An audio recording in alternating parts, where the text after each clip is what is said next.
इसमें सामने लिखना 3 चरण होते हैं। इन नीचों ने चाय नहीं पिलाई है आज मुझे, इसलिए तुम्हें मेरी आंखें ऐसी लग रही होंगी। और भाई की शायरी ने जगा दिया, ऐसी शायरी दी है ना सुबह सुबह, मजा आ गया।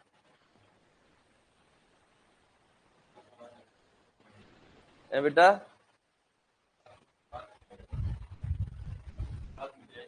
हाँ बहुत बढ़िया बहुत बढ़िया, शाबाश।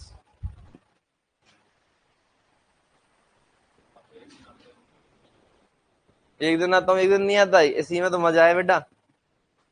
तुझे नहीं पता, अभी ज्यादा साथ रहना भी नुकसानदायक है। अगर मैं डेली आऊं तो तुम मेरी कदर ही नहीं करोगे। मैं ऐसे ही कभी कभी आऊंगा। डेली वाली कदर कहाँ होती है बेटा? बात करे बीकानेरी मांझा। क्या नाम था? रामेश्वर चौधरी।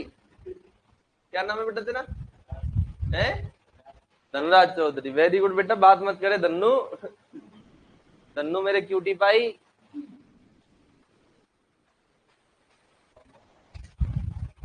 लिख लिया?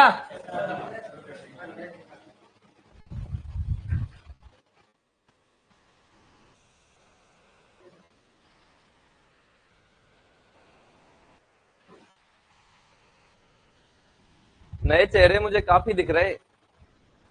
तुम 1 अगस्त वाले बैच में हो या फिर इसी में हो? कुछ इसी में कुछ उसमें।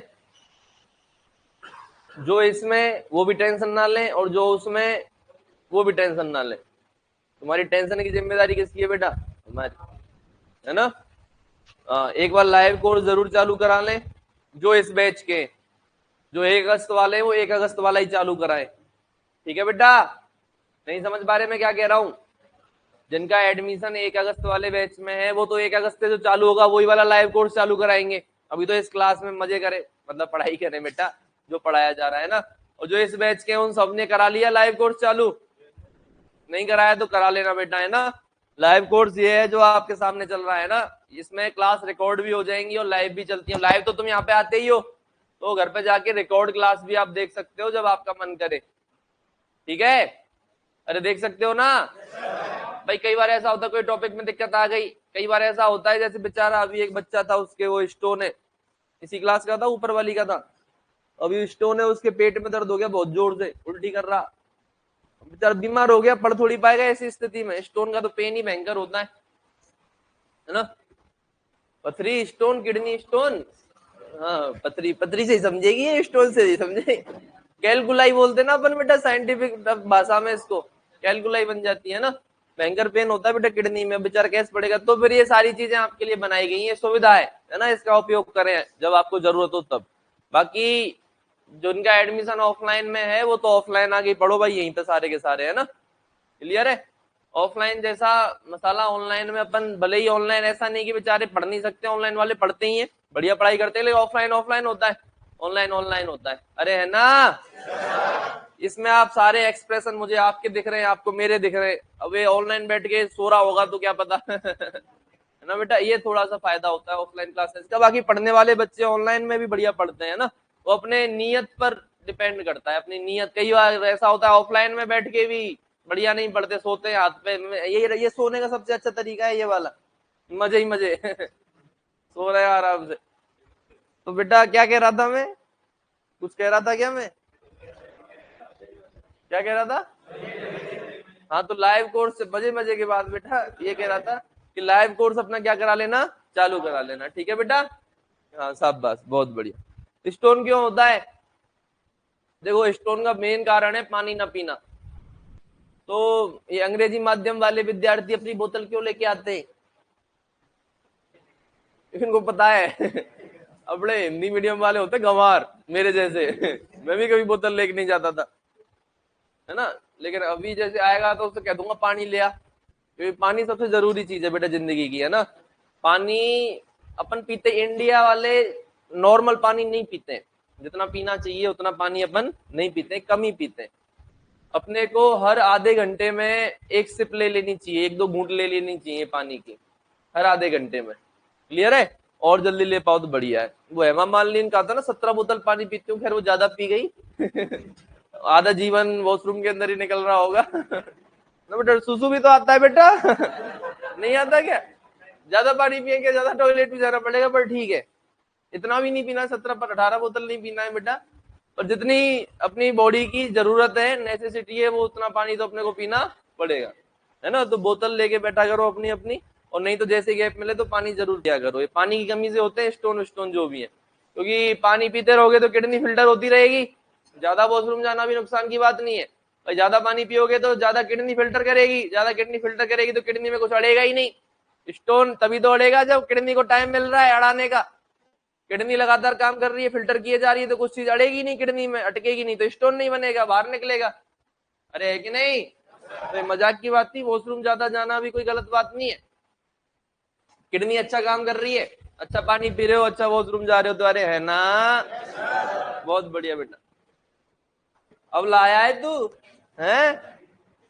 ये लिखो बेटा, तुझसे कहा था कि चाय पिला दे। लिखो बेटा, फटाफट लिखो।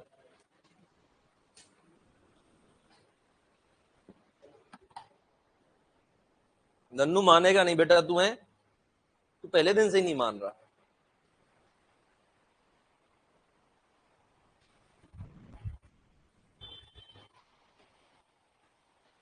लिख लिया क्या?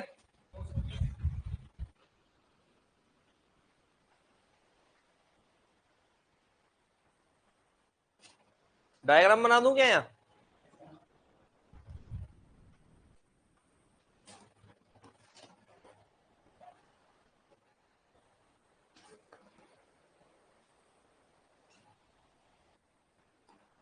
ए का मतलब क्या है? Activated amino acid.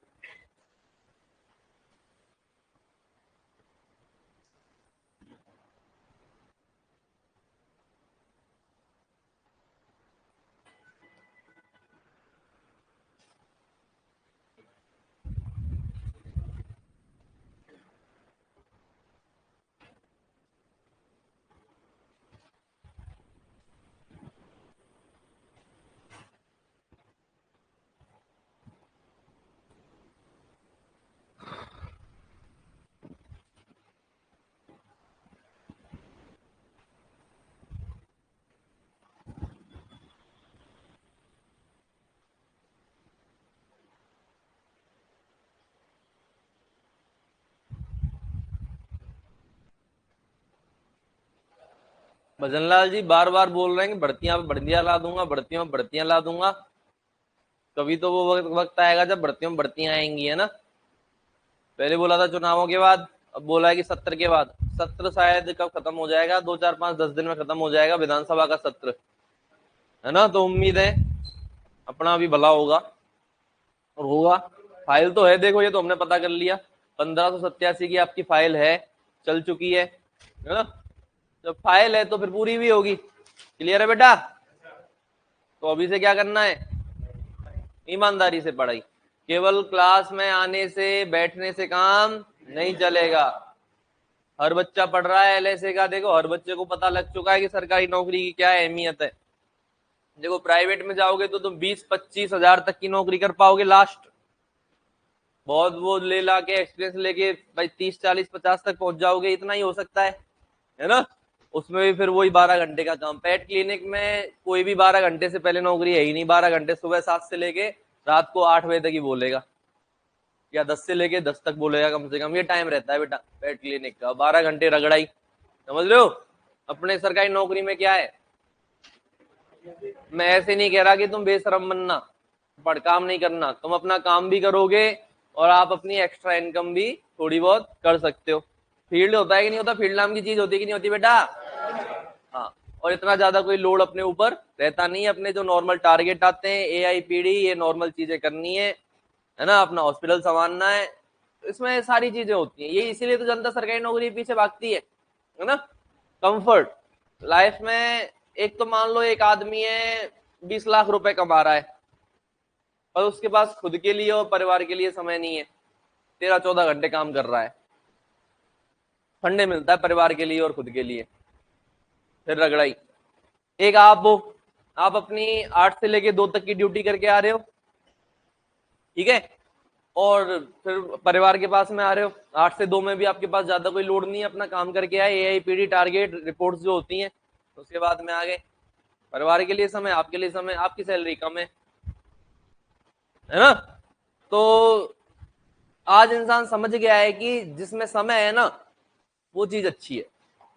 पैसा कमाते कमाते तो एक दिन मर जाना है भाई, मरना तो सबको है, लेकिन किसके पास समय था खुद के लिए और परिवार के लिए, उसकी वैल्यू ज्यादा है। तो यही कारण है कि सरकारी नौकरी की वैल्यू क्या होती जा रही है, लगातार ज्यादा होती जा रही है। इसमें आपके पास क्या रहता है, समय रहता है। प्राइवेट में आपके पास क्या नहीं रहता, समय नहीं रहता, पैसा ही पैसा रहता है, बच्चे मजे लेते हैं अपने, ठीक है। ठीक है, होता है कि नहीं होता। चलो वेरी गुड। तो ये स्टेप समझ में आया कि नहीं आया बेटा। तो इसको पहला और अंतिम मौका मान के पढ़ेंगे बेटा, किसको, इस वाली भर्ती को, है ना। क्योंकि अगली भर्ती है कब आए कब नहीं आए। 2395 तो खाली है, 95 ही है, कितने 95 ही है ना, ऊपर नीचे 2300 तो मुझे पता है, आगे क्या है 95 ही है, प्लस 525 नए पद क्रिएट हुए, ठीक है।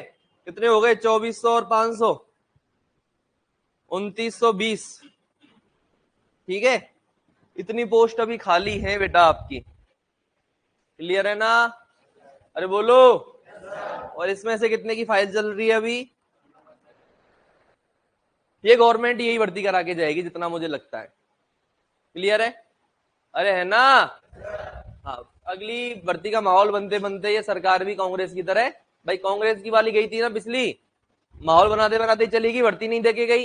अब दे नहीं दे वो आगे की बात है, लेकिन अभी अपने को जो लग रहा है इस भर्ती को तो ये सरकार कंफर्म तरीके से कराएगी और जल्दी कराएगी। बदन लाल जी कराने के मूड में लग रहे हैं अभी, है ना। बार बार बोल रहे हैं यार भर्तियां करा दूंगा, धुआं उठा दूंगा, ये कर दूंगा, आग ही आग होगी चारों तरफ, भर्तियां भर्तियां, रोजगार ही रोजगार होगा। इतनी तो आएगी भाई, इतनी तो उम्मीद हम पशुपालन में एलएसए के लिए भी रखते हैं कि नहीं रखते। अरे है ना। जोराराम जी बार बार बोल रहे हैं कि पशुधन सहायक के नए पद क्रिएट किए हैं, पशु चिकित्सकों किए हैं, तो भर्ती भी आएगी, है ना।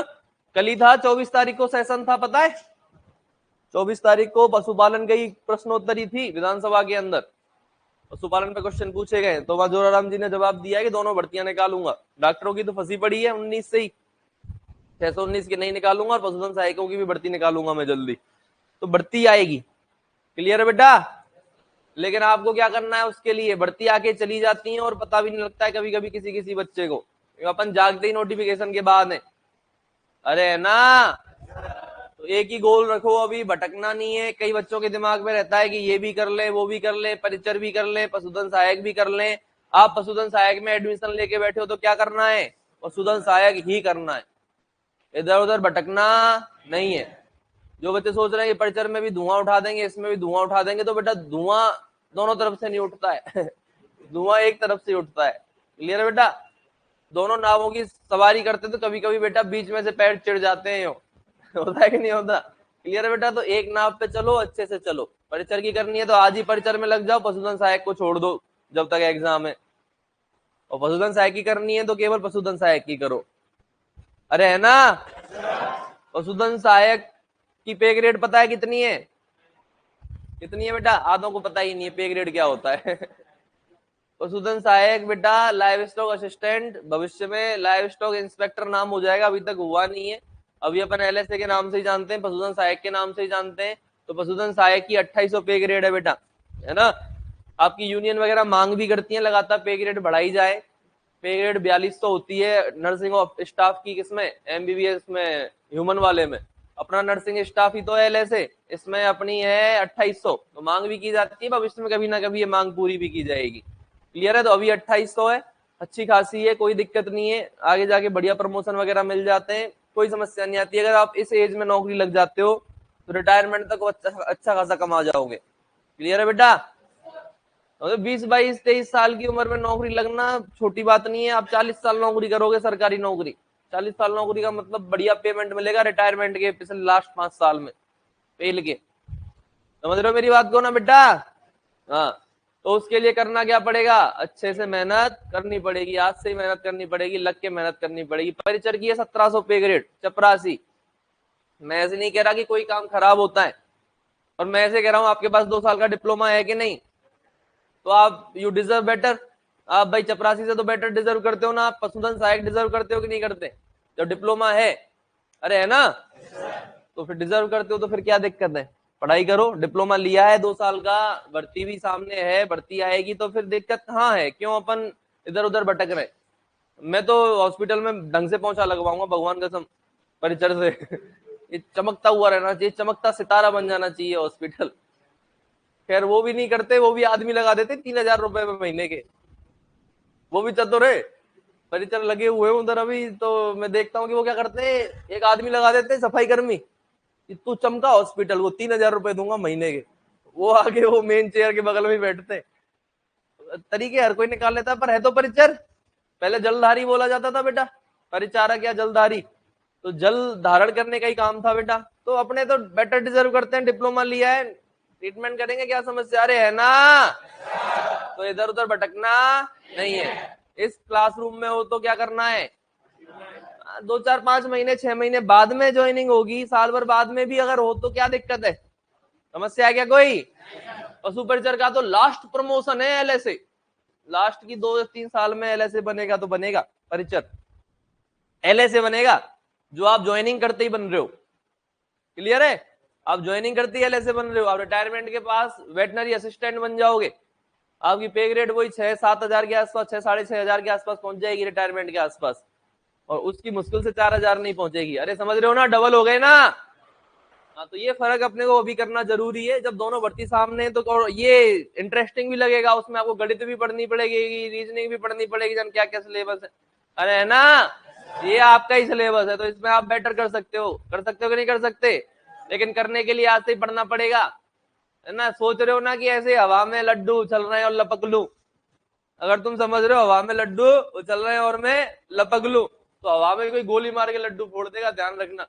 ऐसे गोली बाज बैठे हुए मार्केट में, है ना, मार्केट में, मतलब तुम्हारे मार्केट ही कह रहा हूँ, 35,000 बच्चों की, 35,000 बोलने में आसान लगता है, लेकिन ये भी भीड़ कम नहीं है, सबने डिप्लोमा लिया है ना, पढ़ाई करना सब जानते हैं। पर ठीक है, कोचिंग 10,000 ही करते हैं, इसमें से 10,000 से ज्यादा जनसंख्या कोचिंग नहीं करती है भर्ती के लिए। बाकी फील्ड में लग गए, कोई गौशाला में लग गया, कहीं ना कहीं कमा रहे हैं, फील्ड कर रहे हैं, उसमें लग गए। जो फील्ड करने लग गया एक बार, वो फील्ड में लग गया, बहुत कम चांस होते हैं कि फिर नौकरी लगे, फील्ड में टाइम नहीं मिलता ना। कई बार ऐसा, अपने पास एक कंफर्ट जोन, मैं कह रहा हूँ कि जीवन में जितना कंफर्ट होगा उतना कम पढ़ाई होगी, उतना कम आप ग्रोथ कर पाओगे। उसे लग रहा है कि आ तो रहे भाई, महीने के आ तो रहे 30-40 हजार, ठीक है, डेली ये कमा रहा हूं मैं 2,000-3,000 रुपए, क्या दिक्कत है? तो भैया सोचते सोचते वो पढ़ाई उससे नहीं हो पाती, वो चाहता है मैं पढ़ूं और हो नहीं पाती है। अरे है ना, तो अभी आप फ्रेश फ्रेश कॉलेज से निकल के आए ज्यादातर बच्चे, तो इसका उपयोग करें, इस वक्त का उपयोग करें। आप अभी आपके पास समय है, परिवार का सपोर्ट है, अगली भर्ती में ये दोनों चीजें आपको नहीं मिलेंगी, ना समय मिलेगा ना परिवार का सपोर्ट मिलेगा। परिवार बोलेगा करा तो दी थी तैयारी पिछली बार, परिवार की भी उम्मीदें होती है, आपकी स्वयं की उम्मीदें होती है कि हम कमाएं, तो आप कहीं ना कहीं काम ढूंढोगे प्राइवेट, और प्राइवेट काम प्राइवेट ही होता है बेटा, काम ही करते रह जाओगे, फिर सरकारी नौकरी लगना बहुत मुश्किल हो जाता है। तो फ्रेश बच्चा ही सबसे ज्यादा सेलेक्ट होता है, मैं आपको बता दूं, फ्रेशर बच्चे क्या होते हैं, सबसे ज्यादा सेलेक्ट होते हैं, क्योंकि वो रुक के पढ़ाई करते हैं, उनके पास वक्त होता है ना। तो आप लगभग सारे फ्रेशर हो, फ्रेशर मतलब जो कोचिंग करने आ गए वो सब फ्रेशर ही है हमारे लिए। ऐसा नहीं कि जिसने पिछली भर्ती दे दी वो सेलेक्ट नहीं होगा, उसके चांस और ज्यादा है अगर वो वापस तैयारी कर रहा है कोचिंग में आके, है ना। लेकिन वो चला गया घर रह के और काम में लग गया, तो फिर दिक्कत आती है। आप सभी यहाँ बैठे हो, आपने फिर से समय निकाला है, पहली बार समय निकाला है, अच्छी बात है, लेकिन समय का क्या करना है बेटा, सदुपयोग करना है ना। केवल क्लासरूम में आके बैठने से काम नहीं चलेगा, क्लासरूम में आके, मैंने पहले ही बोल दिया कि सिलेक्शन यहीं से होते हुए जाता है, इस क्लासरूम से होते हुए, पहली सीढ़ी यही है। तो पहली सीढ़ी गलत रख दोगे भैया तो फिर काम नहीं चलेगा, है ना। यहाँ क्लास में बैठ के अच्छे से समझना पड़ेगा, यहाँ अच्छे से समझ लिया तो मजे ही मजे जिंदगी में बेटा। तीसरा स्टेप क्या आ जाएगा, अब बनाएंगे हम पॉलीपेप्टाइड श्रृंखला। क्या बनाएंगे? पॉलीपेप्टाइड श्रृंखला का निर्माण। पॉलीपेप्टाइड क्या होता है? कुछ नहीं है बेटा, देख, 2 अमीनो अम्लों के बीच में एक पेप्टाइड बंध बनता है, सुन ले बाद में लिखना। 2 अमीनो अम्लों के बीच में कौन सा बंध बनता है बेटा? पेप्टाइड बंध। क्वेश्चन आता है कि 2 अमीनो अम्ल आपस में कौन से बंध के द्वारा जुड़े रहते हैं? जब 2 अमीनो अम्लों के बीच में एक पेप्टाइड बंध है तो बहुत सारे अमीनो अम्लों के बीच में कितने पेप्टाइड बंद होंगे? बहुत सारे पेप्टाइड बंद। बहुत मतलब पॉली पेप्टाइड मतलब पेप्टाइड। तो मैं प्रोटीन को पॉलीपेप्टाइड कह सकता हूं कि नहीं कह सकता? क्योंकि प्रोटीन बहुत सारे अमीनो अम्लों के आपस में जुड़ने से बनती है कि नहीं बनती? तो बहुत सारे अमीनो अम्ल होंगे तो बहुत सारे पेप्टाइड बंद होंगे कि नहीं होंगे? तो प्रोटीन को पॉलीपेप्टाइड कह दूं क्या? तो बेटा पॉलीपेप्टाइड या फिर प्रोटीन की श्रृंखला का निर्माण हमें इस स्टेप के अंदर करना है भाई, करना है। अरे कर लें क्या? ये है तुम्हारा एमआरएनए। ध्यान से समझना नए बच्चे भी, क्या है ये तुम्हारा? एमआरएनए को बोलते हैं मैसेंजर आरएनए या फिर संदेशवाहक आरएनए। इसके अंदर संदेश है डीएनए का। इसके अंदर संदेश है किसका? डीएनए का, क्योंकि डीएनए से ही आरएनए बना है और आरएनए से हम क्या बनाने वाले हैं? अब प्रोटीन बनाने वाले। तो इसके अंदर क्या है? संदेश किसका? डीएनए का। इस संदेश के आधार पर ही अमीनो अम्ल आएगा। जो संदेश इस एमआरएनए के अंदर है उस संदेश के आधार पर ही कौन आने वाला है? अमीनो अम्ल आने वाला है। वो सब छोड़ो, ठीक है, आ जाएगा। सबसे पहले इसकी दिशा बताओ। 5 से, अरे 5 से है ना। इसमें जो पहला कोडोन होगा, नए बच्चे ध्यान देना, कोडोन कुछ नहीं है, इसमें 3 न्यूक्लियोटाइडों का जो अनुक्रम है। कोई नहीं बोलेगा, मैं बोलूंगा, नए बच्चे सुनेंगे। मैं क्या कह रहा हूं बेटा? एमआरएनए में जो इसमें एमआरएनए में 3 न्यूक्लियोटाइडों का, देखो आरएनए न्यूक्लियोटाइडों का बहुलक होता है, इसमें बहुत सारे ऐसे न्यूक्लियोटाइड होंगे लगातार, समझ रहे हो? ये बहुत सारे क्या है बेटा? इसमें न्यूक्लियोटाइड है ये, ठीक है। लेकिन मैं कह रहा हूं कि इसमें जो 3 न्यूक्लियोटाइडों का समूह होता है उसको बोलते हैं कोडोन। क्या बोलते हैं बेटा? कोडोन। और इस एक कोडोन के आधार पर एक अमीनो अम्ल आता है। इस एक कोडोन के आधार पर कितने अमीनो अम्ल आते हैं? एक अमीनो अम्ल आता है। अरे भाई प्रोटीन बनाओगे ना, प्रोटीन किसके आधार पर बनाने वाले हो? एमआरएनए के आधार पर। तो मैं क्या कह रहा हूं कि भाई इस एमआरएनए में 3 न्यूक्लियोटाइडों का समूह एक कोडोन कहलाता है और एक कोडोन के आधार पर एक अमीनो अम्ल आता है। और अमीनो अम्ल से क्या बनेगी? प्रोटीन। वो तो ले आएंगे। सबसे पहले ध्यान देना, प्रोटीन फैक्ट्री किसे कहते हैं? अरे प्रोटीन फैक्ट्री किसे कहते हैं? और राइबोसोम की 2 उप इकाइयां होती है बेटा। कितनी उप इकाइयां होती है? ये रही छोटी उप इकाई और ये रही बड़ी उप इकाई। तो पहला स्टेप में इतना ही हुआ कि एमआरएनए पर सर्वप्रथम राइबोसोम की छोटी उप इकाई आकर जुड़ती है। मुंह मत फाड़े। एमआरएनए पर सर्वप्रथम राइबोसोम की छोटी उप इकाई आकर जुड़ती है, उसके पश्चात बड़ी उप इकाई आकर जुड़ती है। और एमआरएनए में पहला कोडोन कौन सा होता है? और एयूजी को बोलते हैं हम स्टार्ट कोडोन। क्या बोलते हैं? अरे क्या बोलते हैं? तुम्हारे पास टीआरएनए रेडी है कि नहीं? अरे तुम्हारे पास टीआरएनए रेडी है कि नहीं? टीआरएनए क्या लेकर आया है? अरे टीआरएनए क्या लेकर आया है? अमीनो अम्ल लाया है कि नहीं लाया? ये पहला अमीनो अम्ल होता है मिथियोनाइन। क्या होता है बेटा? अब मिथियोनाइन कैसे है? देखो एयूजी पहला कोडोन है कि नहीं? इस एयूजी को बोलते हैं कोडोन और ये होता है एंटीकोडोन। टीआरएनए में क्या होता है? ये एंटीकोडोन। ए का पूरक यू, ए का पूरक यू का पूरक ए और जी का पूरक। नए बच्चे ध्यान रखना, ए के सामने हमेशा यू आता है, यू के सामने ए आता है, जी के सामने सी आता है, सी के सामने जी आता है। ये वाली चीज समझ में नहीं आ रही है तो टेंशन नहीं लेना। देखो ये पुरानी चीज है ना, और पुरानी चीज आपने पढ़ी नहीं है। इतना समझ लो कि ये कोई कोडोन है। एयूजी क्या है? कोडोन। कोडोन कहां पाया जाता है? एमआरएनए पर। कहां पाया जाता है? एमआरएनए पर। कोडोन का पूरक क्या होता है? एंटीकोडोन। क्या होता है? एंटीकोडोन। इसके ऊपर क्या जुड़ा हुआ है? ये मिथियोनाइन। इस एयूजी कोडोन के लिए कौन आता है? मिथियोनाइन आता है। मिथियोनाइन को कौन लेके आ रहा है? टीआरएनए लेके आ रहा है। तो भाई क्या हुआ है, दोबारा मैं बता रहा हूं, ये एमआरएनए, ये 3 का क्या होता है? कोडोन। इसमें जो पहली साइट है इसको बोलते हैं पी और दूसरी साइट को बोलते हैं ए। कुछ नहीं है, राइबोसोम के अंदर 2 साइट होती हैं। राइबोसोम की जो बड़ी उप इकाई है उसके अंदर कितनी साइट होती है? पी और ए। पी और ए पा, ये पहली साइट है और ये दूसरी साइट है। पहली साइट पर एक कोडोन होगा, और दूसरी साइड पर भी क्या होगा, एक कोडोन होगा। एक कोडोन में कितने न्यूक्लियोटाइड होते हैं, 3। जैसे पी वाली साइड पर एयूजी कोडोन है ना, एयूजी के लिए ये वाला टीआरएनए आएगा जो क्या लेके आता है, मिथियोनाइन। मिथियोनाइन क्या है, एक अमीनो अम्ल। कौन सा अमीनो अम्ल आएगा वो कौन बताएगा, कोडोन। कौन बताएगा, कोडोन। इस कोडोन के लिए मिथियोनाइन आता है ना। ये मान लो सी सी सी है, अगला कोडोन है, तो इसके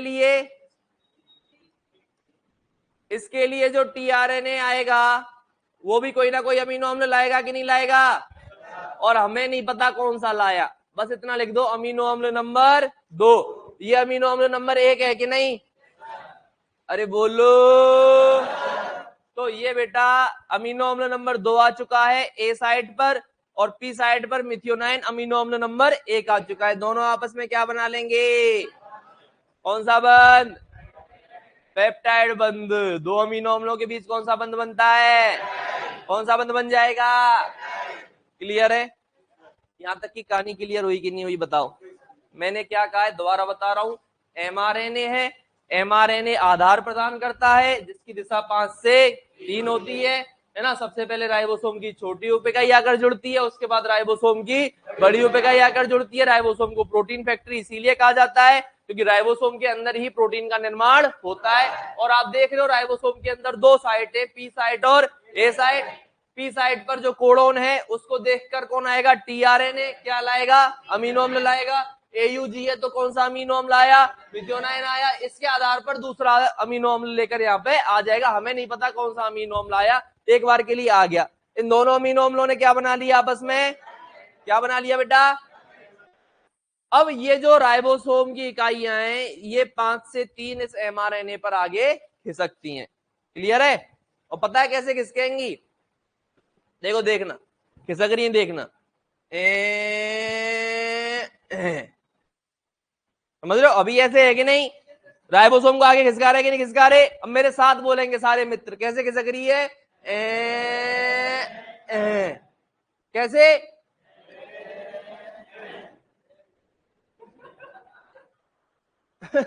ज्यादा जोर से मत करना बेटा, है ना। कभी कभी अपन के ज्यादा जोर से ऐसी आवाजें निकालते तो दिक्कत हो जाती है बेटा। देखो देखो सुनना बेटा, कैसे होगा, देखो बेटा, कैसे, इस जगह पे कौन आ गया, पी।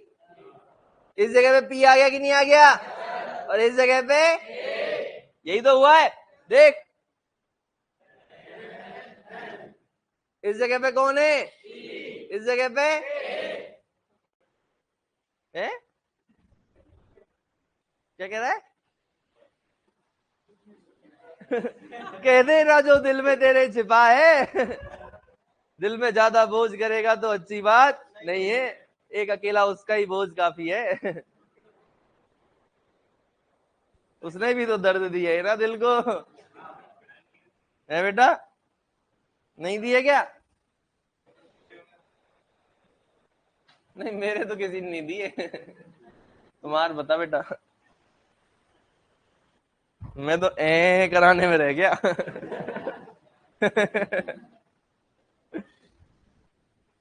तो बेटा ये क्या है, बोलना क्या है बेटा, बोलता क्यों नहीं है नीच, दिशा क्या है इसकी, 5 से, कैसे किसका है, ये एयूजी वाला है, अरे छोटा कर दिया है क्या हमने, ले बराबर ले आते हैं, ठीक है। ये कौन सा है, ये पहला वाला है एयूजी, ये दूसरा है और ये तीसरा है। अपने एक स्टेप ही तो खिसका है, ये राइबोसोम की पहली छोटी उप-इकाई और ये राइबोसोम की, ऐसे ही तो खिसका है, ये देखो कैसे, ये देखो यहां आ गया कि नहीं आ गया। ये कौन सी साइट हो गई, ए, ये कौन सी हो गई, इस पे पहले से टीआरएनए है कि नहीं, अरे इस पर पहले से टीआरएनए है या नहीं, है ना, क्या लेके बैठा है, अमीनो अम्ल नंबर 2 है ना, देख इससे कौन जुड़ा हुआ है, मिथियोनाइन, है ना। और यहाँ पे जो टीआरएनए था देखो वो अमीनो अम्ल को छोड़ के यहां से निकल लिया।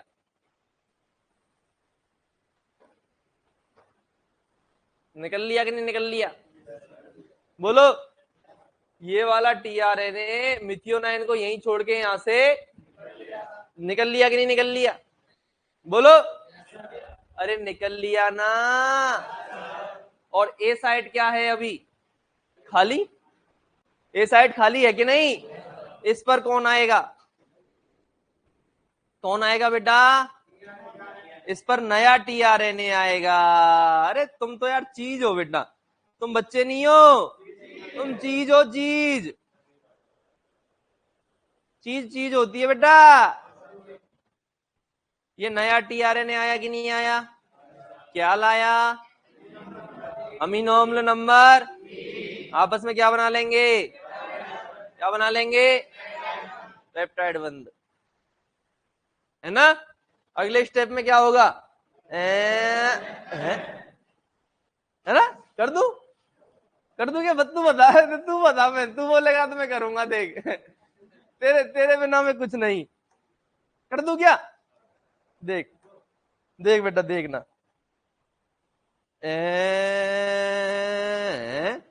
क्या है ये? क्या दिशा है? गधे 5 से 3। वो तो मैं उधर नहीं जाना पड़े इसलिए पहले वहां लिख के आ गया। क्या है? 5 से 3। क्या दिशा है बेटा? 5 से 3। अरे है ना। ठीक है। ये पहला, ये दूसरा, तीसरा, तीसरे पे अभी कैसे? किसका? छोटी ओपिकाई, बड़ी ओपिकाई। अरे है कि नहीं? इस पे पहले से है? इस पे पहले से है कि नहीं टीआरएनए? अरे है या नहीं? क्या लेके बैठा हुआ है? अमीनो अम्ल नंबर। अमीनो अम्ल नंबर। और पहला वाला कौन सा है? नए बच्चों को मैं बता दूं, मिथियोनाइन पहला होगा ही। हर प्रोटीन में पहला अमीनो अम्ल क्या होगा? मिथियोनाइन। क्योंकि पहला कोडोन क्या होगा? पहला कोडोन एयूजी होगा, इसीलिए हम इसको प्रारंभक कोडोन कहते हैं। क्या कहते हैं बेटा? समझ में आ गया? अब इस पर नया आएगा कि नहीं आएगा? अरे इस पर नया आएगा या नहीं आएगा? ढेणे ढेणे ढेणे ढेणे ढेणे ढेणे ढेणे ढेणे ढेणे ढे ढे ढे ढे। कौन आया? क्या बना लिया? क्या बना लिया? ये वाले छोड़ के जाते जा रहे हैं, अमीनो अम्ल को छोड़ के टीआरएनए यहां से निकलते जा रहे हैं। अरे है कि नहीं? इस जगह पे बैठा हुआ है एक समापक कोडोन। देखो, स्टार्ट कोडोन होता है एयूजी। नए बच्चे, स्टार्ट कोडोन होता है एयूजी। प्रोटीन निर्माण को जो प्रारंभ करता है उसे स्टार्ट कोडोन कहते हैं। कौन सा होता है? एयूजी। और समाप्त करने वाले होते हैं 3। कौन कौन सा? सब चुप रहेंगे, मैं बोलूंगा। यूएजी, यूजीए, यूएए। युग, युगा, युवा। युग, युगा, युवा। ये बाद में पढ़ा दूंगा, टेंशन मत लेना। नए वाले यूएजी, यूजीए और यूएए। कौन सा लिखूं बता? मुझे सबसे पहले यूएए सुनाई दिया तो मैंने लिख दिया यूएए। अरे क्लियर है ना। ये बेटा है करते हुए कहां पहुंच गया? समापक कोडोन के पास। कहां पहुंच गया बेटा? अरे कहां पहुंच गया? समापक कोडोन के पास। क्या करते करते?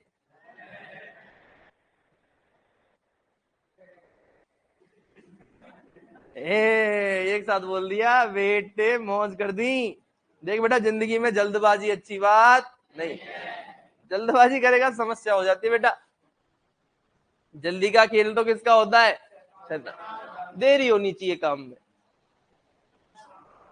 पढ़ाई में देरी करेगा? कहां पहुंच गया तू? किधर चला गया? कि हाँ साहब, देरी होनी चाहिए साहब। कि कभी कभी देरी अच्छी होती है, लेकिन पढ़ाई में देरी मत करना बेटा, है ना। हाँ, बाकी तुम्हारा मन करे तुम देर से ही आओ भले ही, हर जगह। पढ़ाई के मामले में देरी नहीं कही है करते हुए पहुंच गया कि नहीं पहुंच गया? ये कौन सी इकाई है ना? अरे है ना? अरे मर गए क्या? यस सर मर गए। बेटा ये तो समापक कोड़ों ने, इस जगह तक टीआरएन आएगा कि नहीं आएगा?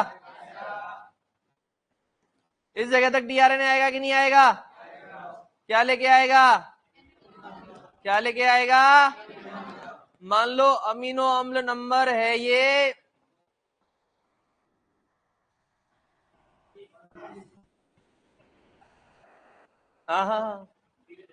एन। हमें क्या पता कि 150, 200, 1500, 10,000 कोई सा भी हो सकता है। क्या लिख दिया हमने? एन। ठीक है, ये समापक कोड़ों ने तलवार ले खड़ा हुआ है कि नहीं खड़ा हुआ? इसकी हिम्मत नहीं है कोई अमीनो अम्ल समापक कोड़ों के आसपास झांक जाए। ठीक है, समझ रहे हो? गर्दन काट दी जाएगी नहीं काट दी जाएगी? तो बेटा समापक कोड़ों के लिए कोई भी टीआरएनए अमीनो अम्ल लेकर आता है क्या? तभी तो ये समापक कोड़ों ने, स्टॉप कोड़ोन तीन है, युग, युगा और युवा, इन तीनों के लिए कोई टीआरएनए अमीनो अम्ल लेके नहीं आता। जब कोई लाएगा नहीं तो क्या हो जाएगा? बताओ, प्रोटीन निर्माण समाप्त हो जाएगा कि नहीं हो जाएगा? अरे हो जाएगा कि नहीं हो जाएगा?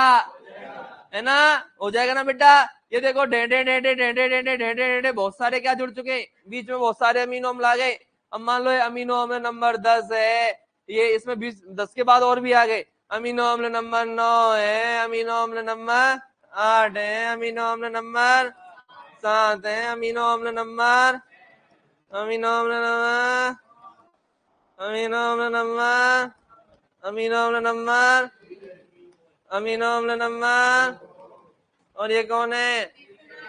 अरे कौन सा 9? तो बेटा ये पॉलीपेप्टाइड श्रृंखला बन चुकी है कि नहीं बन चुकी? अरे बन चुकी है कि नहीं बन चुकी? बन चुकी है कि नहीं बन चुकी? अब आगे तो कुछ आएगा नहीं, तो इस जगह पे प्रोटीन निर्माण समाप्त हो चुका है कि नहीं हो चुका? और बेटा अगले स्टेप में मैंने तुम्हें ये क्या दिखा रखा है, ये वही, ये मेथियोनाइन, ये वही प्रोटीन की श्रृंखला है। अमीनो अम्ल नंबर 2, 3, 4, 5, 6, 7, 8, 9, डेंडे डेंडे डेंडे डेंडे अमीनो अम्ल नंबर एन, कितने भी हो सकते हैं। ये क्या है बेटा? पॉलीपेप्टाइड श्रृंखला है कि नहीं? क्या है? पॉलीपेप्टाइड श्रृंखला। ये बंध कौन से है बेटा? अमीनो अम्लों के बीच में कौन सा बंध बनता है? अरे बनता है कि नहीं बनता? इसीलिए तो इसको क्या बोलते हैं? पॉलीपेप्टाइड। बोलो बाके बिहारी लाल की जय। इस प्रकार आपका क्या समाप्त हुआ बेटा? ट्रांसलेशन। ये बनाओ बेटा डायग्राम, फिर मैं थ्योरी लिखाऊंगा इसकी। समझ में आ गया? आसान है वैसे।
कर दूं ऊपर? पहला डायग्राम तो बना लिया होगा। नहीं जी। ए,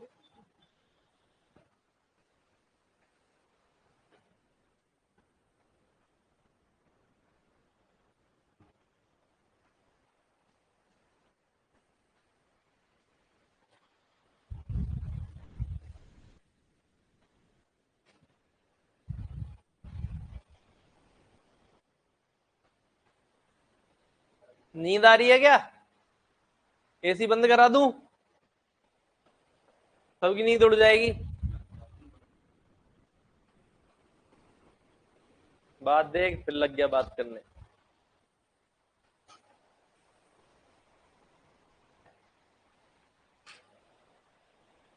मैंने पहले ही बताया है, जीवन में जितना ज्यादा कंफर्ट उतनी ज्यादा नींद,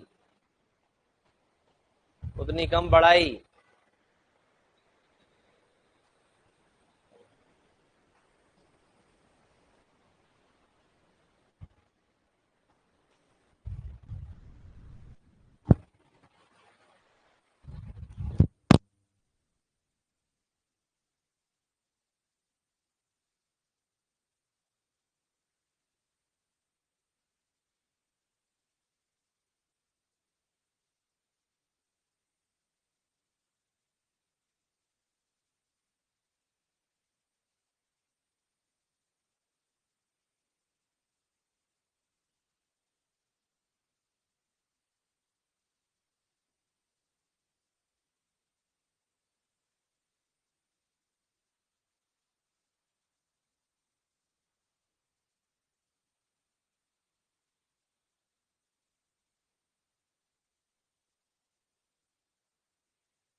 हेलो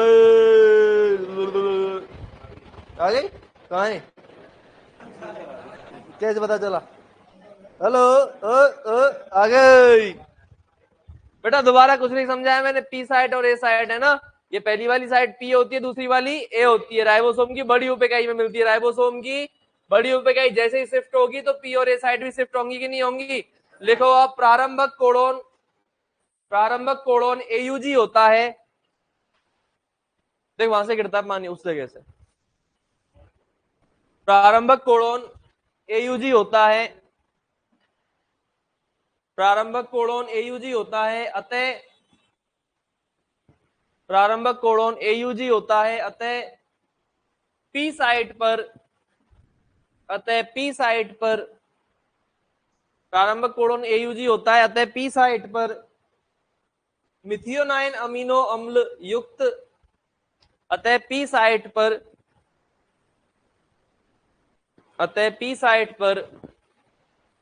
मिथियोनाइन अमीनो अम्ल युक्त,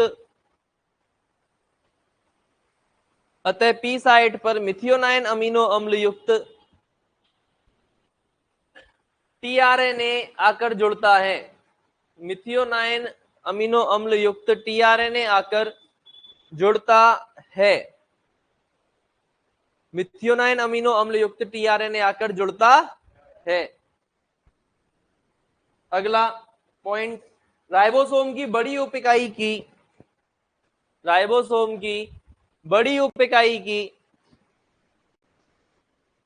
ए साइट पर, राइबोसोम की बड़ी उप इकाई की ए साइट पर, राइबोसोम की बड़ी उप इकाई की ए, पी और ए दो साइट है ना, राइबोसोम की बड़ी उप इकाई की ए साइट पर ए साइट पर दूसरा चार्ज टीआरएनए आकर जुड़ता है। ए साइट पर दूसरा चार्ज टीआरएनए आकर जुड़ता है। राइबोसोम की बड़ी उप इकाई की ए साइट पर दूसरा चार्ज टीआरएनए आकर जुड़ता है। राइबोसोम की बड़ी उप इकाई की ए साइट पर चार्ज टीआरएनए आकर जुड़ता है। राइबोसोम की बड़ी उप इकाई की ए साइट पर दूसरा चार्ज टीआरएनए आकर जुड़ता है। अब क्या होगा बेटा, राइबोसोम जो है वो इस पर कैसे करके खिसकेगा कि नहीं खिसकेगा? किस दिशा में खिसक रहा है? 5 से 3 है ना। तो लिखो, राइबोसोम एमआरएनए पर, राइबोसोम एमआरएनए पर 5 से 3 खिसकता जाता है। ऐसे लिखना, 5 से 3 खिसकता जाता है, 5 से 3 खिसकता जाता है। राइबोसोम एमआरएनए पर 5 से 3 खिसकता जाता है, जिससे ए साइट क्या हो जाएगी? खाली। राइबोसोम एमआरएनए पर 5 से 3 खिसकता जाता है, जिससे ए साइट खाली हो जाती है, जिससे ए साइट खाली हो जाती है। साइट मतलब SIT, साइट को स्थान कहते हैं, ठीक है ना। ए साइट क्या हो जाती है बेटा? खाली हो जाती है, तथा नया अमीनो अम्ल युक्त टीआरएनए तथा नया अमीनो अम्ल युक्त टीआरएनए तथा नया अमीनो अम्ल युक्त टीआरएनए आकर नया अमीनो अम्ल युक्त टीआरएनए आकर जुड़ जाता है, जुड़ जाता है। नया अमीनो अम्ल युक्त टीआरएनए आकर जुड़ जाता है। अगला पॉइंट, अंत में स्टॉप कोडोन के आने पर, अंत में कौन सा कोडोन बेटा? अंत में स्टॉप कोडोन के आने पर, अंत में स्टॉप कोडोन के आने पर पॉलीपेप्टाइड श्रृंखला का निर्माण रुक जाता है। अंत में स्टॉप कोडोन के आने पर पॉलीपेप्टाइड श्रृंखला का निर्माण रुक जाता है, क्योंकि इसके लिए का निर्माण रुक जाता है क्योंकि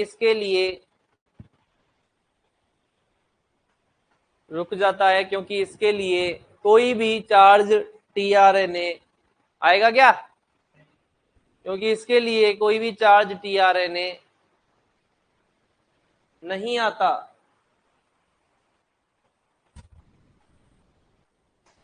कोई चार्ज टीआरएनए नहीं आता। अंत में सभी अमीनो अम्ल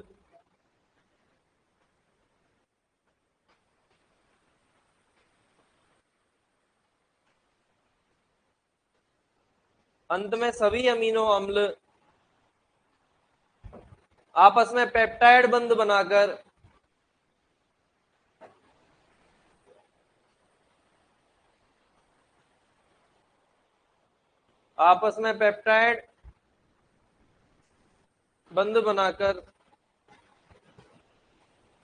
पॉलीपेप्टाइड श्रृंखला का निर्माण होता है।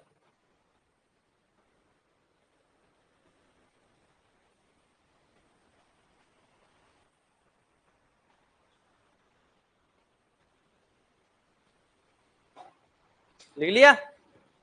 सभी अमीनो अम्ल आपस में कौन सा बंध बनाएंगे? पेप्टाइड बंध, और क्या बना लेंगे? पॉलीपेप्टाइड श्रृंखला का निर्माण कर लेंगे। अब ये जो पूरा पोर्शन है सेंट्रल डोग्मा वाला, डीएनए आरएनए वाला, उसका लगभग ये कंप्लीट हो चुका है। खाली एक छोटा सा टॉपिक पढ़ लेते हैं कि भाई ये जो पेप्टाइड बंध है ना, वो दो अमीनो अम्लों के बीच बनता है। तो कैसे बनता है, पेप्टाइड बंध का निर्माण कैसे होता है, ये चीज अपने को देखनी है। तो अपनी ये अगली हेडिंग क्या है बेटा? पेप्टाइड बंध का निर्माण। देखो मैं तुम्हें पेप्टाइड बंध का निर्माण तो बता दूंगा, लेकिन उससे पहले मैं आपको अमीनो अम्ल की संरचना बताना चाहूंगा। किसकी संरचना बताना चाहूंगा बेटा? ये देखो, ये एक कार्बन होता है अमीनो अम्ल में। इधर ध्यान दो, लिखेगा कोई नहीं बेटा। ये क्या होता है? कार्बन होता है। कार्बन की कितनी संयोजकता होती है?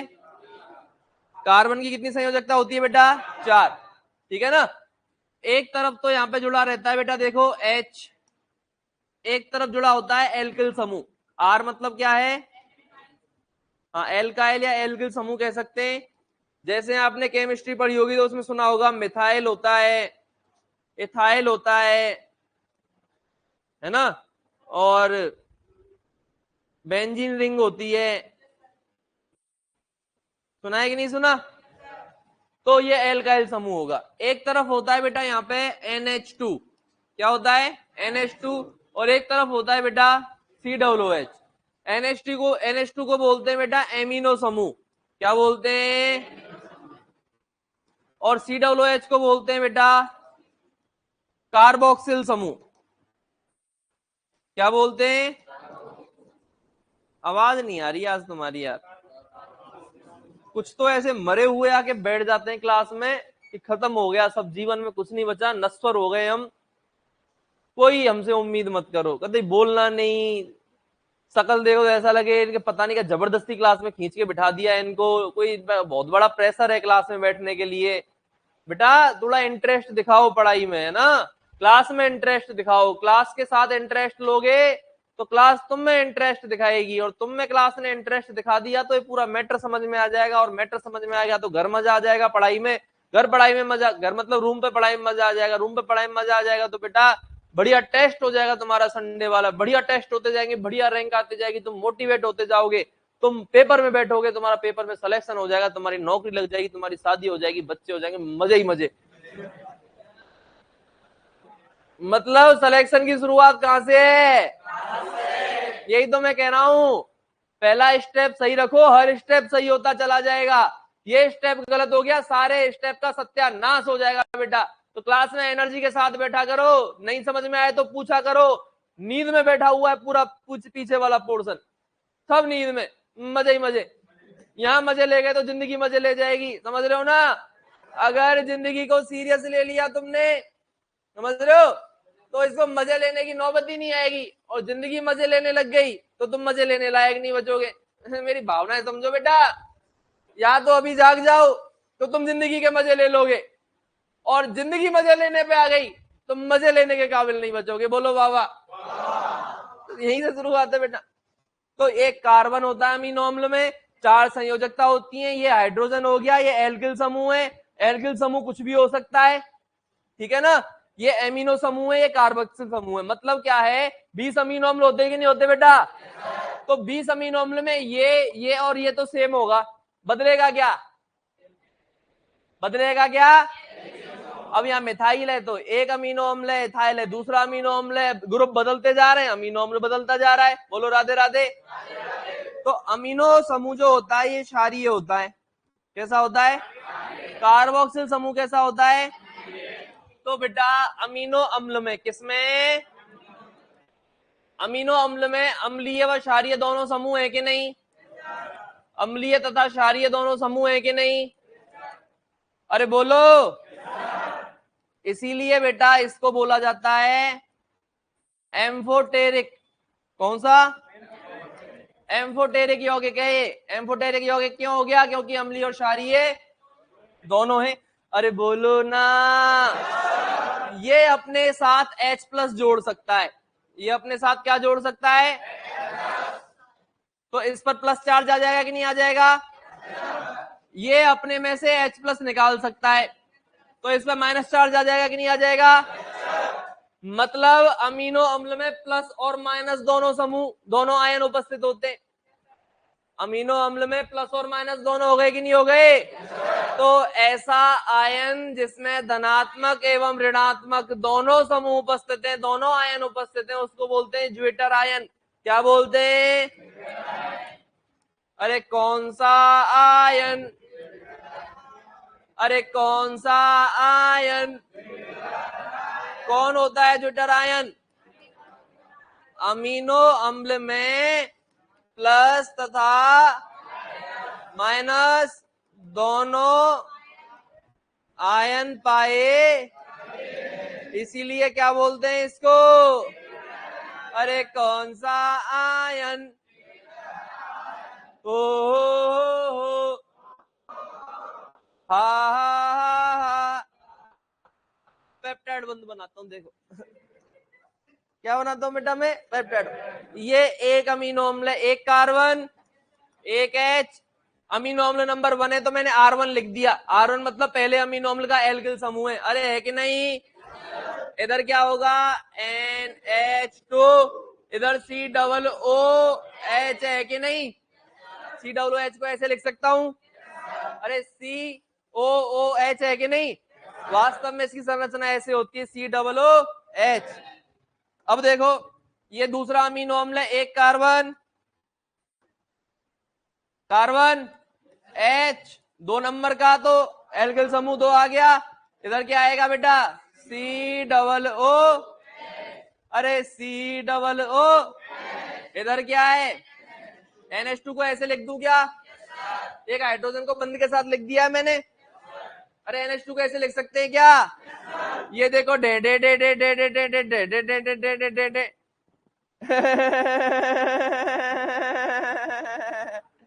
अरे समझ में आ रहा है क्या होगा? क्या होगा? पानी निकलेगा कि नहीं? अरे बोलो। तू कहाँ पहुंच गया? तो ये गलत जगह पहुंच जाता। यही तो कह रहा हूं बेटा, उम्र खराब है ये। उम्र तुम्हारे दिमाग को प्रदूषित कर देती है ये, है ना। हाँ तो बेटा सही जगह लगा देना इस जवानी को, है ना। इस जवानी की ऊर्जा का और गूगल का सही जगह उपयोग करना है बेटा। गलत जगह कर लिया तो माटी पलीत है, ध्यान रखना। माटी पलीत जानते हो ना, सुपड़ा साफ। तो ऊर्जा और गूगल, इनका क्या करना है? सही उपयोग। तुम तो समझदार हो बेटा, हम उम्र मेरे तुम। मैं तो मैंने ऐसे ही कहा था कि मैं बूढ़ा हूं। 2-4 साल का ही फर्क है बेटा तुम में और मेरे में। नहीं सही में मजाक नहीं कर रहा। वो पूर्व जन्म थे मेरे बेटा, जो मैंने हल्दी घाटी का युद्ध लड़ा, ठीक है, बड़े बड़े युद्ध किए। ये माथे पर निशान आ जाती है ना, निशानी कभी कभी अगले जन्म में, पूर्व जन्म की निशानी है। बाकी तुम्हारा भाई हूं मैं। तो बेटा ये C+O आ गया कि नहीं आ गया? ये पानी निकल गया कि नहीं निकल गया? यहाँ क्या आएगा? क्या आएगा बोल? अरे C+O है, OH गया, H गया, तो सीधा कौन आएगा? NH। बोलो H2COOH। अरे है कि नहीं? ये है पेप्टाइड बंध। क्या है बेटा ये? पेप्टाइड बंध। इधर की साइड में इधर जुड़ता जाएगा COOH से, आगे अगले में का NH2 और इसका COOH आपस में मिलके पानी निकालेंगे, और क्या पेप्टाइड पे पेप्टाइड बनते हुए चले जाएंगे कि नहीं चले जाएंगे? बताइए, बोलो। समझ में आ गया? देख वापस समझा रहा हूं, NH2 यहां तक तो सेम है, C+O तक, फिर OH हट गया और H हट गया, तो ये दोनों को हटा दो, H2O निकल गया, तो C+O से सीधा कौन जुड़ जाएगा? NH। आगे फिर ये सेम लिखा हुआ है। बोलो बेटा कौन सा बंध बन गया? पेप्टाइड बंध। समझ में आ गया? झूठ तो नहीं बोल रहे हो? वापस समझाऊं? जरूर बेटा जरूर। देख, दिख तो रहा है ना तुम्हें इधर से? नहीं, यही तो बात हो गई, उधर से समझा देता हूँ। बेचारे को दिखाई नहीं, यही तो दिक्कत हो गई। तुम्हें दिख रहा है बेटा? तो देखो, ये पहला क्या है? अमीनो अम्ल। ये दूसरा अमीनो अम्ल CR1NH2 अमीनो समूह, कार्बोक्सिल समूह, इसका ये अमीनो समूह कार्बोक्सिल समूह, ठीक है ना? तो इसका ये COOH है बेटा। COOH में से तो कौन निकलेगा? OH, और NH2 में से H। क्लियर है? ठीक है, तो इन दोनों ने मिलकर क्या जल निकाल दिया कि नहीं निकाल दिया? तो C+O सीधा किससे जुड़ेगा? C+O सीधा किससे जुड़ गया? NH से। ये देखो C+O सीधा किससे जुड़ गया? NH से। इधर वाला खेल ये बराबर लिखा हुआ है वही सेम, और NH के बाद का खेल इधर लिखा हुआ है। बीच में से कौन हट गया? ये दोनों हट गए, OH और H, और इन्होंने क्या निकाल दिया? जल। और ये आपस में C+O किससे जुड़ गया? NH से, और इसी को हमने क्या बोला है? पेप्टाइड बंध। आ गया? बोलो, क्लियर है? ये संरचना तुमसे कोई नहीं बनवाएगा, लेकिन इससे कॉन्सेप्ट क्लियर हुआ कि पेप्टाइड बंध बनता कैसे है, पेप्टाइड बंध होता क्या है। ये क्वेश्चन वो जरूर पूछ सकता है, बहुत ज्यादा चांस है इस बार पूछने के, कि दो अमीनो अम्लों के मध्य कौन सा बंध बनता है? पेप्टाइड बंध। अब बता दोगे कैसे बनता है? या पूछ सकता है ज्यूटर आयन अमीनो अम्ल होता है, एम्फोटेरिक आयन एम्फोटेरिक यौगिक अमीनो अम्ल होता है। एम्फोटेरिक क्यों होता है? क्योंकि इसमें क्या है बेटा? अम्लीय और क्षारीय दोनों समूह पाए जाते हैं। एक ही बच्चा पढ़ रहा है क्या? और इसको बेटा ज्यूटर आयन क्यों बोला है? क्योंकि इसमें प्लस और माइनस दोनों पाए जाते हैं। एम्फो मतलब दो, एम्फो का मतलब ही दो है, तो एम्फोटेरिक बोला है अम्लीय और क्षारीय दोनों समूह, और ज्यूटर आयन बोला है प्लस और माइनस दोनों समूह। अरे है कि नहीं? अरे है कि नहीं बेटा? बोलो बाके बिहारी लाल की जय। बनाओ बेटा।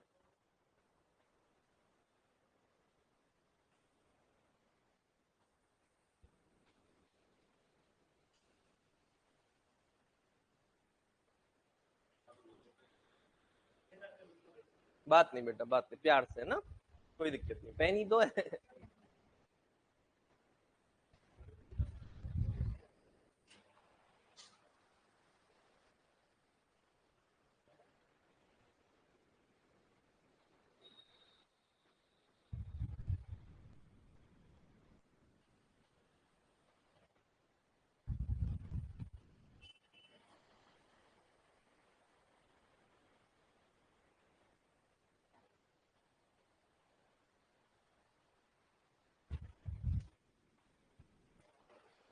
बेटा लिखो, फटाफट लिखो।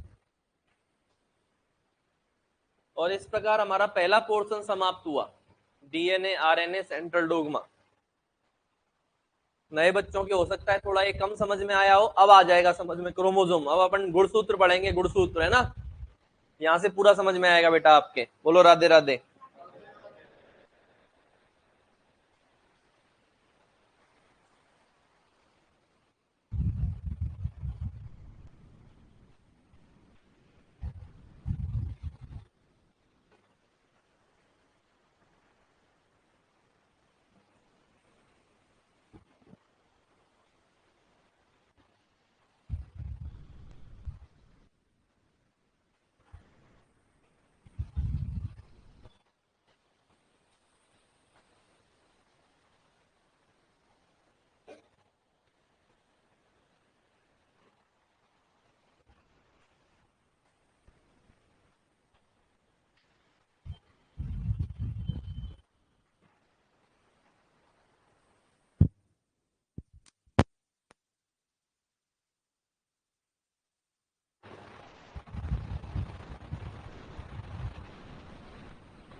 तुम्हारे साथीगण जो भी कोचिंग करने के इच्छुक हैं, है ना, तो उनको आप बोलें, समझाएं, क्योंकि अब तो आप पढ़ रहे हो, आपके समझ में आ गया होगा, यहाँ से बढ़िया मेंटर आपको कहीं नहीं मिलेगा। ठीक है, तो साथी गणों को यही बोलें कि भाई अगर तुम्हें कोचिंग करनी है, नहीं कर रहा तो कोई अलग बात है, लेकिन करे तो और कहीं नहीं जाए, ये आपकी जिम्मेदारी बनती है, वो आपसे वाले परिवार का हिस्सा हो।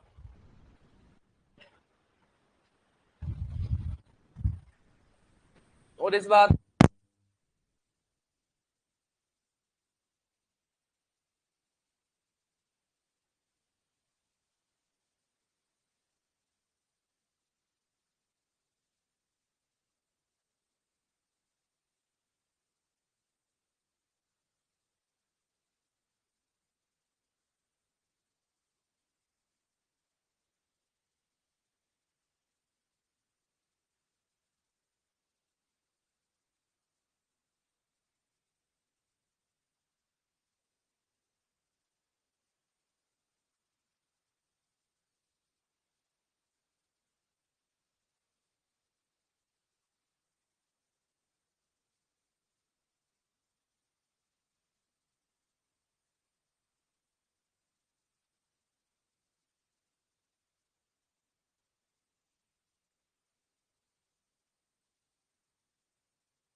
ये वॉइस की भी रोज रोज की प्रॉब्लम हो गई है। इस प्रॉब्लम को मिटा दें क्या? फोन तोड़ दो बेटा अपना अपना। चलो अब आ गई आवाज। तो कुछ नहीं पढ़ाया बेटा मैंने अभी, हेडिंग डलवाई है। नया टॉपिक है अपना, कौन सा? गुणसूत्र। गुणसूत्र को क्या बोलते हैं बेटा? क्या बोलते हैं? क्रोमोसोम। ठीक है ना। गुणसूत्र का जो खोज करता है, गुणसूत्र का जो खोज करता है वो है बेटा कौन? Strauss burger. कौन सा बर्गर? आवाज ही नहीं आ रही। कौन सा बर्गर? कौन सा बर्गर? और जो गुणसूत्र शब्द है वो दिया बेटा किसने?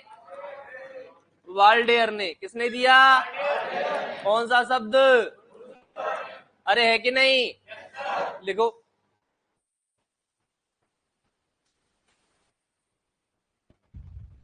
बहुत परेशान है सर हम। तुम्हारी परेशानी का जरूर निस्तारण किया जाएगा। डेली होता है क्या ये आवाज वाला? चलो ये चेंज कराना पड़ेगा फिर, ये वॉइस वाला। कराएंगे कराएंगे बेटा। अभी गोल पे फोकस करो, ये बाधाएं, ऐसी बाधाएं आपको जीवन में भी मिलेंगी।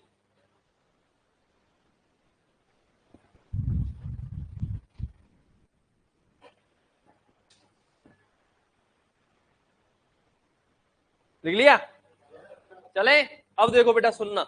गुणसूत्र मैंने आपको पहले ही बता दिया, कोशिका के अंदर केंद्रक, केंद्रक के अंदर गुणसूत्र, गुणसूत्र के अंदर डीएनए और डीएनए के अंदर जीन। लिखो।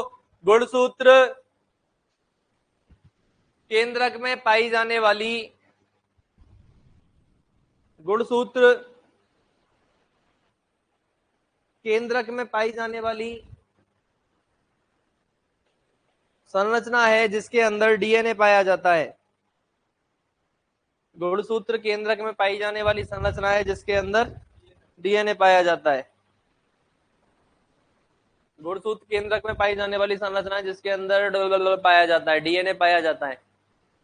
गुणसूत्र केंद्रक में पाई जाने वाली संरचना है जिसके अंदर डीएनए पाया जाता है। अरे है कि नहीं? लिख लिया बेटा ये? बहुत बढ़िया। अब एक चीज सुनना। क्या सुनना बेटा? एक चीज सुनना। मैं आपको कोशिका चक्र पढ़ाऊंगा। मैं जब आपको कोशिका विभाजन पढ़ाऊंगा तो क्या पढ़ाऊंगा? कोशिका चक्र। कोशिका चक्र की दो अवस्थाएं होती हैं। कितनी अवस्थाएं होती हैं? एक तो होती है इंटरफेज और एक होती है एम फेज।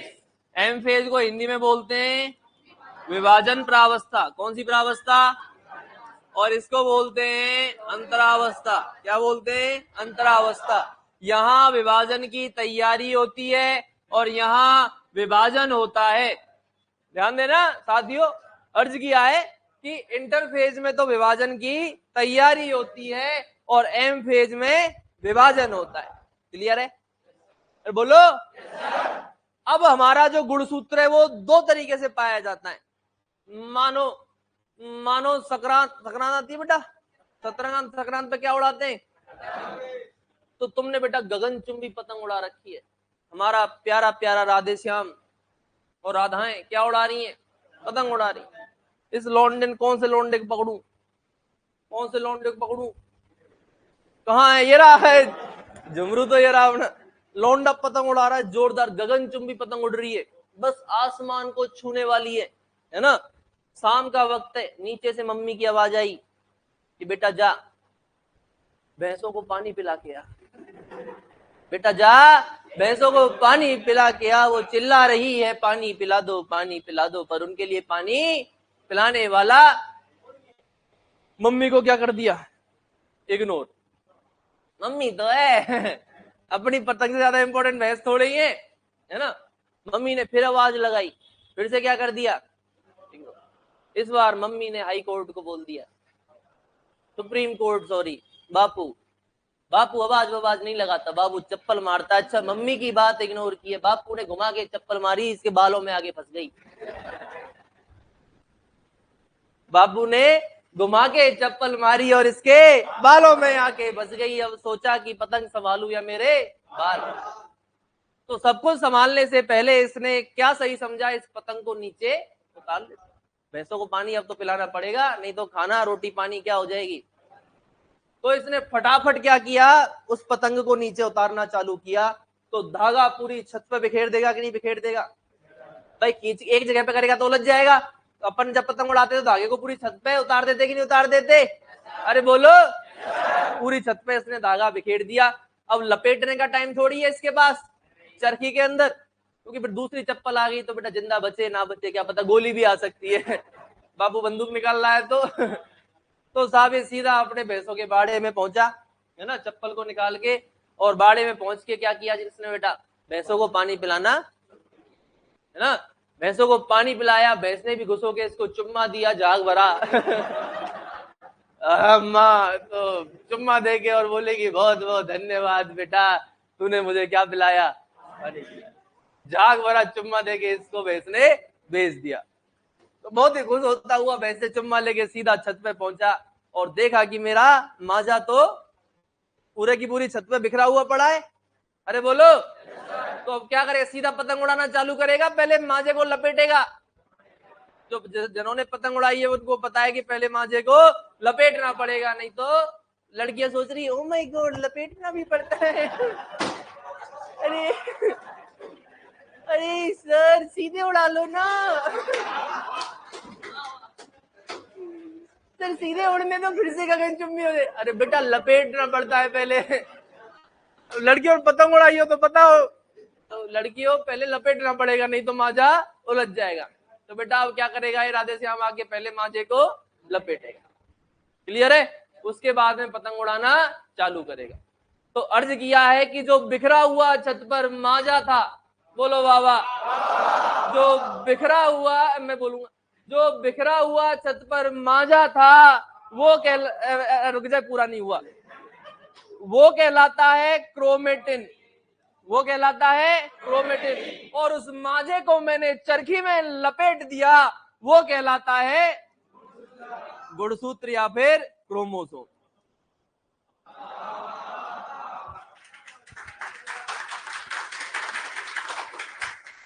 बस बस बस बेटा, मैं गदगद हो उठा आपके इस प्रेम को देखकर। तो समझना, जो धागा बिखरा हुआ पड़ा है ना बेटा, देखो ये भी डीएनए है, ये भी डीएनए है। गुणसूत्र क्यों बना? डीएनए को संजोने के लिए। गुणसूत्र क्यों बना? डीएनए को संजोने के लिए। तो बेटा डीएनए का धागा बिखरा हुआ पड़ा है पूरी छत पे। अब छत मतलब केंद्रक, छत मतलब केंद्रक, केंद्रक के अंदर डीएनए का धागा बिखरा हुआ पड़ा है तो उसे बोलते हैं हम क्रोमेटिन। और उस धागे का संघनन कर दिया जाए, वर्ड ध्यान रखना, नोट कीजिएगा, उस धागे का संघनन कर दिया जाए, कंडेंसेशन कर दिया जाए, तो वो धागा अब कहलाता है गुणसूत्र। साथियों क्रोमेटिन तो पाया जाता है अंतरावस्था में और गुणसूत्र पाया जाता है विभाजन प्रावस्था में। क्लियर है? 2-3 क्वेश्चन क्लियर हुए। धागा क्या है? ये और ये दोनों है डीएनए का ही रूप। डीएनए को संभाल के रख दिया, संघनित करके डीएनए के धागे को लपेट दिया तो गुणसूत्र बन गया। डीएनए का धागा बिखरा हुआ पड़ा है तो क्रोमेटिन पड़ गया, है ना। आप अंतरावस्था के अंदर गुणसूत्र की संरचना का अध्ययन ही नहीं कर सकते हो, क्योंकि गुणसूत्र की संरचना पाई नहीं जाती है। गुणसूत्र धागों के रूप में बिखरा हुआ पड़ा रहता है, जैसे अपन क्या बोलते हैं, क्रोमेटिन। क्वेश्चन पूछ रहे क्रोमेटिन कहां पाया जाता है? इंटरफेज में। क्रोमोसोम कहां पाया जाता है? M phase. क्रोमोसोम कहां पाया जाता है? एम फेज में भी एक सबसे इंपॉर्टेंट प्रावस्था आती है, मेटाफेज। कौन सी फेज? इसमें सबसे शानदार गुणसूत्र दिखाई देता है, लाजवाब, जबरदस्त, उससे भी बढ़िया। तो मेटाफेज में गुणसूत्र सबसे अच्छा और सबसे शानदार दिखाई देता है। यही कारण है कि गुणसूत्र की संरचना का अध्ययन मेटाफेज में किया जाता है। कहां किया जाता है? मेटाफेज किसकी प्रावस्था है? एम फेज की प्रावस्था है। बोलो राधे राधे। सारे कॉन्सेप्ट क्लियर हैं? लिख लें क्या? लिखो, लिखो बेटा।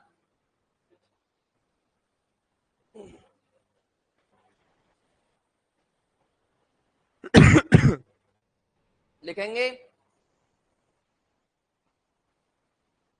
इंटरफेज अवस्था में, इंटरफेज अवस्था में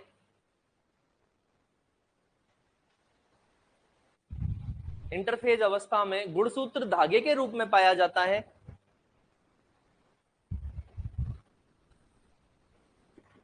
इंटरफेज अवस्था में गुणसूत्र धागे के रूप में पाया जाता है, जिसे क्रोमेटिन तंतु कहते हैं, जिसे क्रोमेटिन तंतु कहते हैं। हा? इंटरफेज अवस्था में गुणसूत्र धागे के रूप में पाया जाता है, जिसे क्रोमेटिन तंतु कहते हैं,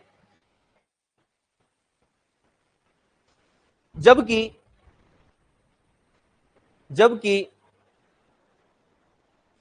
एम फेज इसको बोलते हैं विभाजन प्रावस्था। जबकि एम फेज में क्रोमेटिन तंतुओं का जबकि एम फेज में क्रोमेटिन तंतुओं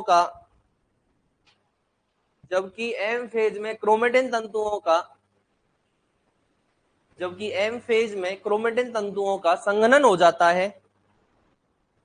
जबकि एम फेज में क्रोमेटिन तंतुओं का क्या हो जाता है बेटा? संघनन हो जाता है। जबकि एम फेज में क्रोमेटिन तंतुओं का संघनन हो जाता है, क्रोमेटिन तंतुओं का संघनन हो जाता है तथा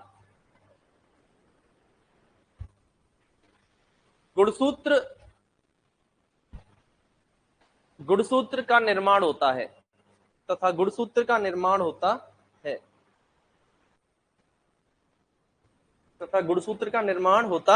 है लिख लिया? अगला पॉइंट,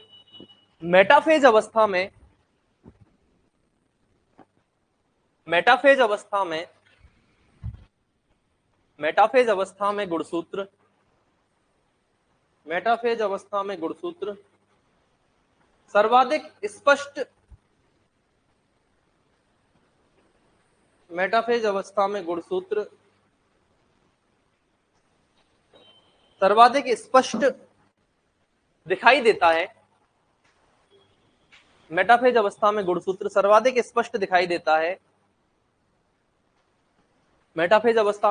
सर्वाधिक स्पष्ट दिखाई देता है। अतः गुणसूत्र की संरचना का अध्ययन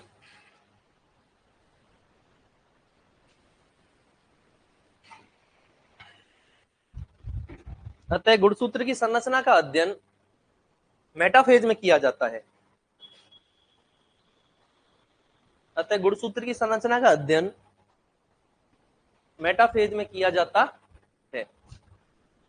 कहाँ किया जाता है बेटा? मेटाफेज में किया जाता है। पढ़ के देखो समझ में आया कि नहीं आया? क्या समझ में आया? क्रोमेटिन कहाँ होता है? इंटरफेज में, और असंघनित संरचना है। गुणसूत्र संघनित संरचना है और कहाँ पाया जाता है? एम फेज में, है ना। ये देखो, मान लो ये धागा है, क्या है ये?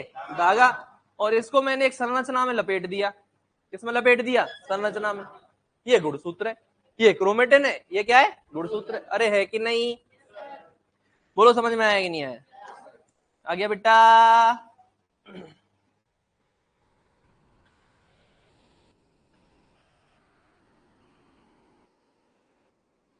देखो, क्रोमेटिन दो प्रकार का होता है। लिखो मत, एक बार समझ लो। क्रोमेटिन कितने प्रकार का होता है बेटा? एक तो होता है यू क्रोमेटिन। कौन सा? You chromatin. और एक होता है बेटा हेटेरोक्रोमेटिन। कौन सा? नाम से सुलझा सुलझा सा कौन सा लग रहा है? दोनों धागे। क्रोमेटिन मतलब धागे। अरे क्रोमेटिन मतलब धागे तो बताया अभी मैंने। अब एक तो इनमें से सुलझा हुआ धागा है और एक उलझा हुआ धागा है। एक तो सुलझा हुआ धागा है और एक उलझा हुआ धागा है। कौन सा सुलझा हुआ है और कौन सा उलझा हुआ है? लाला वीरप्पन, धब्बेदार शर्ट, कहां ध्यान है बेटा? पीछे क्यों देख रहा है? कॉपी पे क्यों देख रहा है? इधर देख बेटा, है ना। लिखापन बाद में लेंगे, पहले समझने का काम करो, है ना। क्या समझ में आया बेटा? मैं पूछ रहा हूं कि नाम से सुलझा हुआ कौन सा लग रहा है और उलझा हुआ कौन सा? सुलझा हुआ बताओ। यू मतलब बढ़िया, यूकैरियोटिक कोशिका। यू मतलब नया, कुछ अच्छा, ठीक है ना। और हेटेरो नाम से क्या लग रहा है? उलझा हुआ। अरे बोलो। तो अपन पहली चीज क्या लिखेंगे भैया समझने के लिए कि ये तो क्या है? ये तो सुलझा हुआ है और ये क्या है?